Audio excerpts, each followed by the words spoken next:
Hi, it's Jillian, and the drawing that you see in the background is Sakura from Sakura Card Captor in a onesie that is shaped like her mascot, Kiro. Now, I thought it turned out really cute and adorable. I might do a whole series of magical girls in their onesies that's shaped like mascots. I don't know. I just want to squish those cheeks. I sound like an old lady. Anyway, if you haven't checked out Card Captor, it's a cute older anime. I got this idea while talking to a really good friend of mine. Today I want to talk about line art and some tips for it. Now, first of all, there is a gazillion billion ways to line art your piece. You can even choose not to line art your piece. All of them are valid. I love all of them. Me personally, I tend to use a middle of the road, where it's smooth, but I like anything from the lineless, thin, so thin you can't hardly see it, to middle of the road, to the ultra thick boys.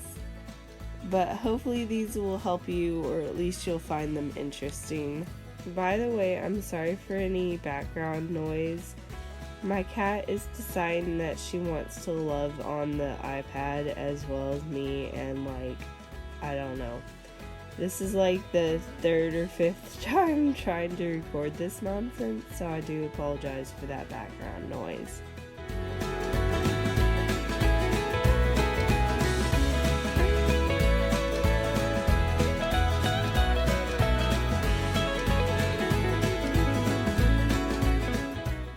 On with the tips. Tip number 1, have a good base sketch.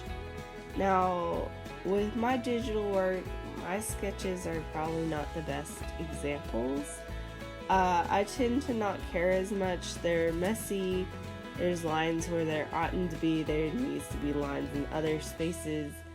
But for my traditional work, I have it as clean as possible, as close to the finished product as possible. The closer your sketch is to your finished product, the easier time you'll have, particularly when you're starting out and if you don't have confident lines anyway. Tip number 2, if you do traditional art, try to have smoother paper.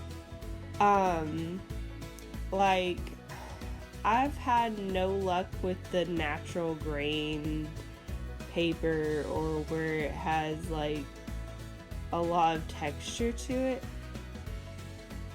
But at least for my styling of stuff, now if you're doing painting, then maybe. But if you're trying to do traditionally penciled stuff, I just haven't had good luck. But if you have, great. Have a good pencil and pen.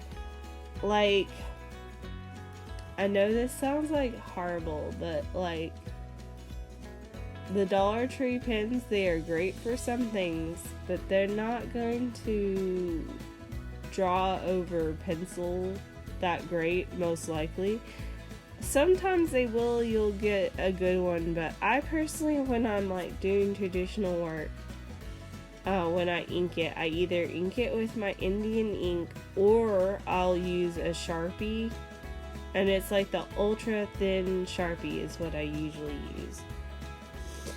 And I have good luck with that, with it actually drawing over the actual pencil, and then I'll erase the undersketch. Have a good eraser too. I personally like those little white ones that are meant for drafting. I don't like the ones that you can mold and stuff, the little gummy ones. I can't think of what they're called. They're gray. Most people like them, but I do They are horrible. They don't do good. They're good to like thin out your lines to just get it like light, but like, or to do shading or something. But like general erasing something completely, it's not gonna happen with those. Have long fluid strokes. And I know you probably hear it all the time, but draw from the shoulder or whatever. And even if you don't draw from the shoulder, which is supposed to be healthier for you, which I don't know. I'm not a health expert. Try to have where it starts from one part of the drawing and ends in another. Like for Sakura here, I drew one whole part of her leg, or one side of the leg, or one part of the ear first.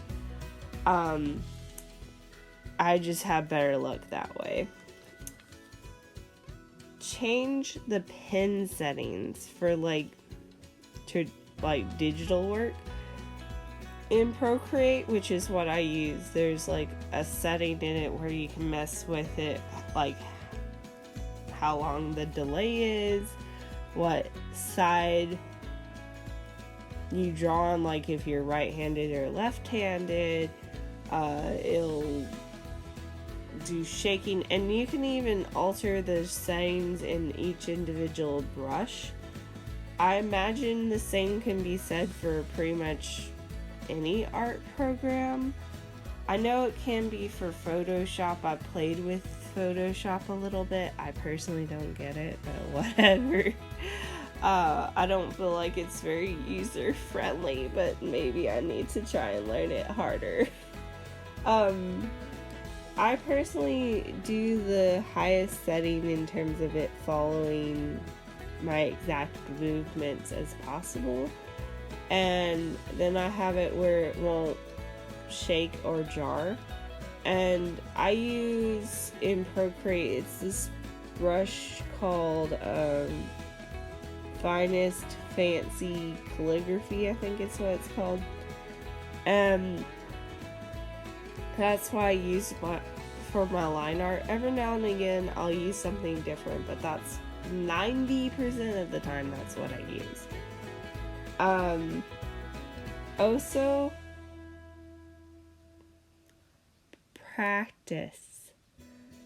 I know that sounds like cliche or whatever, but you know how you were in kindergarten or like first grade or wherever you started out school and you were learning to write and you couldn't do it, and the teacher had you practicing with like little dotted lines, and you had to draw out like your ABCs and do like zigzags and swirlies and other things. And at first you weren't very good and you weren't very fast, and then the second year you were in school, they had you doing some of that same stuff and you were a lot better at it. Sometimes there is no shortcut to practicing something. And like, I think you need to have focused study when you're doing like where you're trying to improve. Have colored line art. Now typically I very rarely use black anymore as my line art color. It just depends on what you're going for. I usually have like the darkest shade I'm gonna have and then turn it down like 3 or 4 shades, and that's my line art color. But if you want to go for a more pop look, go for the opposite color in the color wheel. For this example, if I had chosen to do that like a navy blue, but it just depends on what you're going for. Anyway, I hope you all found these tips helpful and or interesting. Anyway, I hope you have a nice one. Remember to like, subscribe, and all that other good jazz. Bye!